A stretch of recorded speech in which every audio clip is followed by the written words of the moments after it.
Welcome to another AJ Sports Podcast show, or whatever you want to call it. I'm going to review good old college football's Week 10. Week 10 is off the books, and we have some new scenarios that will take place. We always start with what games are most intriguing. Well, there was only really like one good game, like in the first day. Coastal Carolina is now 8-1. Washington beats Oregon State 24-21. So Washington State is now 7-2. Duke is bowl eligible. Saturday's games were very interesting. There were a lot of teams that played well. There was a lot of high-profile losers. And let's just start with Tennessee and Georgia, because that was the most hyped game of the year. Nothing made me more happy to watch Georgia just overpower Tennessee. I was happy. I had to listen, I had to argue with Tennessee fans all like the last 2 weeks. Georgia just really controlled. They dictated how Tennessee was going to play, and that was something I came to expect. I expected Georgia, the home atmosphere, to just. How many false start penalties did Tennessee had? Like 5 or 6. So Georgia's crowd was getting to it. Tennessee's offense really could do nothing until the fourth quarter. Hendon Hooker has been contained by Georgia's defense. Georgia's defense has continued to swallow their opponents. Stetson Bennett, well, he's not elite, but he's making plays with the supporting cast around him. So a dominant win by Georgia, and that clearly makes them the number one team in the country. Clearly, Ohio State, even if this was, there may be an excuse. I don't see it. Ohio State barely beats a horrendous Northwestern team, 21-7. Yes, it was raining, but come on, you're balanced. You couldn't run the ball as well as you probably should have. I mean, Maya Williams had over 100 yards, and C.J. Stroud ran the ball well, but come on. Stroud didn't even complete. He completed like 45% like range. Yes, it was raining. We will give him a pass. He didn't turn the ball over, but just not the best game. Michigan was actually down against Rutgers at halftime, but they would just turn it on in the third quarter. Just turn like forcing turn. Just Rutgers in the second half got obliterated. Alabama, my God. Dynasty is not over yet, but it is approaching to an end slowly. Alabama still has great years left, but this year they're not making the playoffs. They're probably not even going to make the SEC championship game. They lost to an LSU in a weird game. Like the first half of the game was a field position slog. Then in the fourth quarter, Bryce Young and Jane Daniels battle it out, and it went to overtime. Alabama scores. Then LSU gets the ball. Jay Daniels rushes for the touchdown in the first play. Brian Kelly decides, we ain't going to extend this game no more. I'm tired of this crap. I want this Tiger Stadium to go crazy. We're going to go for 2. And they got the 2-point conversion, and Baton Rouge went nuts. LSU, since it's either going to be LSU or Ole Miss, that's probably going to go to the SEC championship game. Ole Miss, it's really going to come down to Ole Miss and LSU. LSU is lucky enough they can afford a loss. And if LSU, so here's how Ole Miss can go to the SEC championship game. They win out, and LSU loses one more time. That is what so Ole Miss will have to beat Bama for sure to go to the SEC title game. So LSU controls their own destiny. They need to. All they really have to do is win out, and it's simple. Let's take a look at the games they have. They have Arkansas. That's probably the toughest they have left. Arkansas can knock them off if they don't play their best game. I think LSU should be fine. UAB, that's a win. And Texas A&M, come on, man, that's a win. LSU should win out. TCU, they won. They didn't play their best game. TCU is a good. I'll talk about TCU when we talk about the rankings. Oregon just continues their absolute madness. They're almost committing genocide against all these Pac-12 teams they're playing. Just dominate. Let's look at this. Let's look at their past games. They have just obliterated. Oregon, really, Oregon has pretty much dominated everybody after the Georgia game. Like, the only other game they really didn't dominate was Washington State, but Washington State had to come back to make it a game. So Oregon just poured it on. USC not dominating, even though the offense still looks good. The defense is showing its cracks. And so is UCLA. Even though UCLA controlled the game pretty much the entire game, Arizona State was hanging around. The Big 12 is now a mess. Kansas State loses to Kentucky. No, not Kentucky. No, why am I even mentioning Kentucky? Anyways, they lost to Texas. Bijan Robinson is he even at? He's a top 3 running back. The running back is so loaded this year. Him and Blake Horn, those two are clearly the 2 best running backs in college football. It's insane. Like, my God. Like, Corum has 16 rushing touchdowns right now. Bijan Robinson already has 1,000 yards and 12 rushing touchdowns. He's already had a better season than last year. Man, Bijan Robinson could go to the league and he might make some noise. Utah crushed Arizona. They're 7-2. I do not believe their divisions in the Pac-12. I don't believe it might still be a division in the Pac-12 because it will be a very interesting scenario for the Pac-12. I don't think there's, and no, there is not. There is not a division. So there are 4 teams that will have. I'll talk about that once I get to games, but I'll definitely talk about the Pac-12 because it'll be very interesting. Penn State crushes IU. No surprise. Man, 2020 is so long ago for IU fans, unfortunately. Illinois loses to Michigan State. Illinois will probably still make the Big Ten championship game and get blown out because the Big Ten West is awful this year. North Carolina, their offense continues to roll. Closer game than it should be, but it did beat Virginia 31-28. Kansas, they'll make the bowl game for the first time since 2008. They beat Oklahoma State 37-16. Tulane won. They're 8-1. Syracuse, they lost 3 straight. They dropped to Pitt. Pitt needs one more win to be bowl eligible. North Carolina, NC State, not North Carolina. Well, you can call them North Carolina State. NC State beats Wake Forest. Wake Forest 6-3. They're still a good team, but their flaws have been known at this point.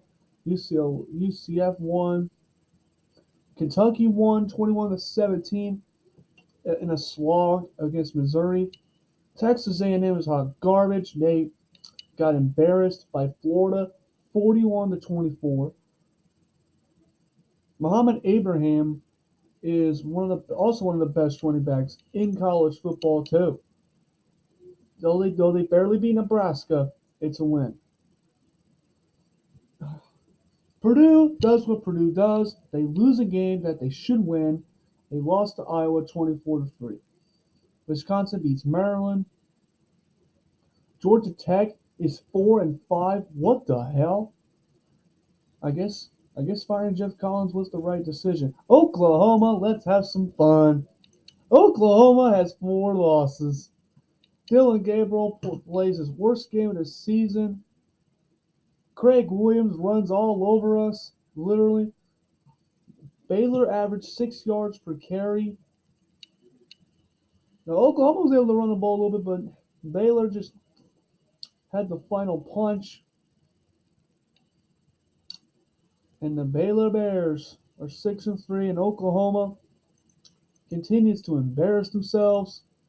I understand. I, I won't say there's an excuse of going 5-4, but I will go easy on them because it is Brent Venables' first year, and first-year head coaches usually don't succeed in their first year. So there you go.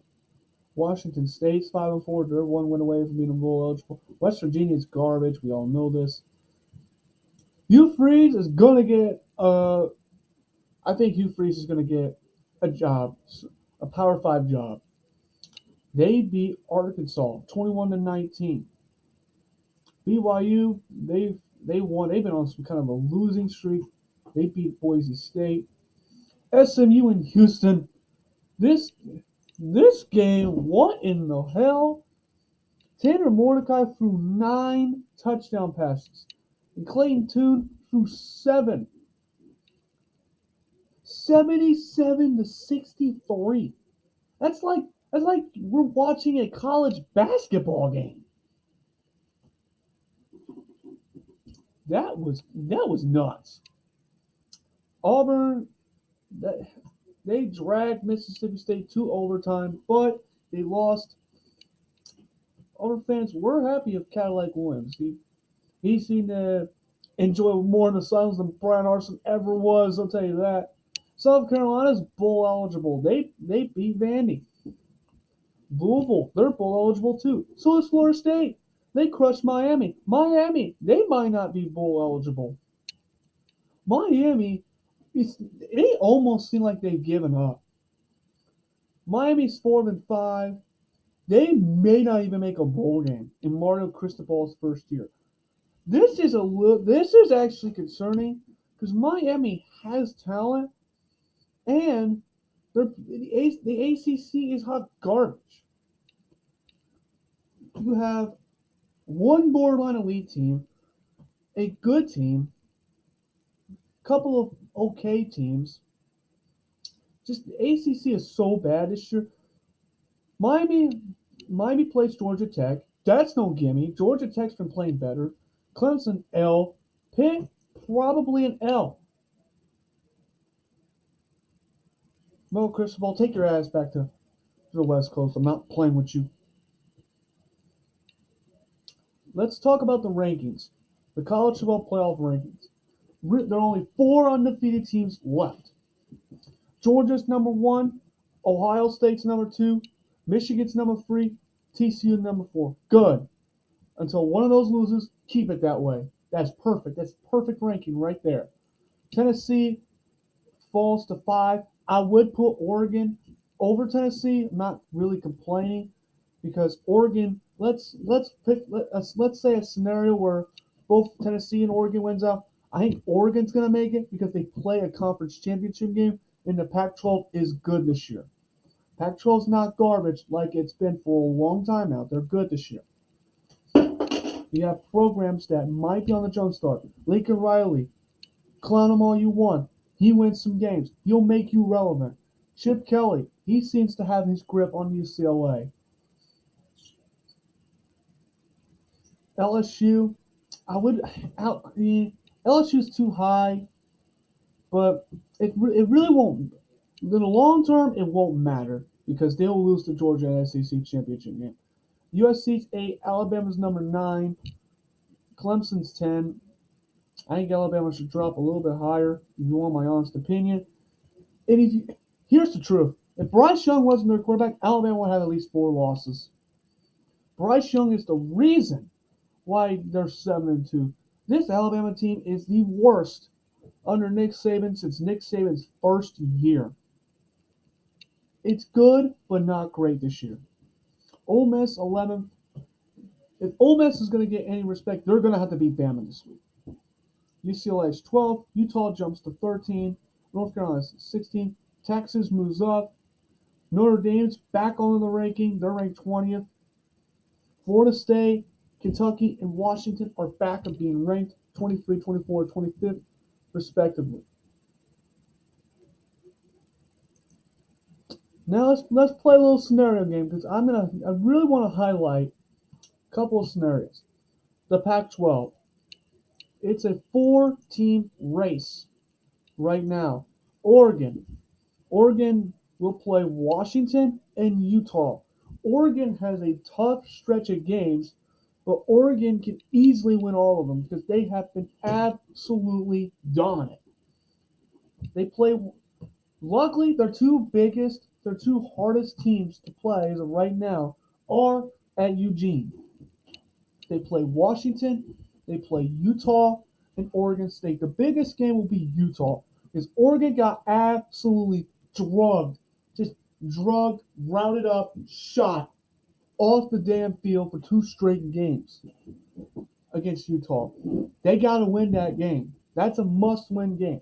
Now, Oregon can afford a loss because they beat UCLA, so they should be fine with one loss. USC. USC. USC plays Colorado. That's a win. The big game for the two big games, USC, in my opinion, is going to have the harder time.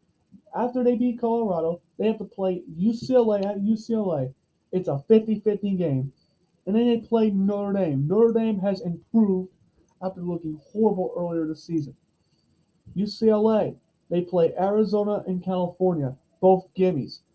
But next week, 2 weeks, they play USC. Though it's at home, that's going to be a tough game. In Utah, they're still not out of it. They have that one loss, but they have beaten USC. Now, Utah is the team that they have to have things go their way. They need UCLA. No. They need USC to beat UCLA, and they need Oregon to drop a game. That's what's going to need for it to happen. So, a four-team race in the Pac-12. The Pac-12 is exciting this year. It's about damn time. It just feels good for when a conference that's been down has been good. It's better for everybody. The Big 12 is just a mess. TCU's undefeated, but you have three teams that are in a tiebreaker. Texas. Let's see what Texas. Texas is the worst team in shape is Kansas State because they lost to Texas. Texas, though, they have to beat TCU. They have to beat TCU. We'll see how that goes. Baylor actually has a pretty good shot. They play Kansas.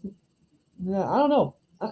This is why Baylor has to play Kansas State, TCU, and Texas. That's just nuts. Kansas State, they're kind of in a bad spot. They lost to TCU and Texas. If they lose to Baylor, that's it. They're not going to the conference championship game. Though Kansas State should be proud. They had a good season. What was the record of 2020? They were 8-5. Man, they were a good team last year. Holy crap. Man, Big 12 may not be as good, but it's pretty chaotic. And the scenario that everybody wants to talk about, can TCU stay undefeated? I doubt it because the last 5 games, they haven't won. After they castrated Oklahoma, their last 5 games, they just haven't won convincingly. Kansas, they beat them by 1 score. Oklahoma State, they had to come back. It took them 2 overtimes. Kansas State, they trailed in that game. They had to come back. West Virginia, they beat them most of the game, but they let West Virginia hang around. And so did Texas Tech. They let Texas Tech hang around. That just gives me no confidence that TCU can run the table. They play Texas. I think they played their best game against Texas. I think they beat Texas. I think Baylor's going to be the team that knocks them off.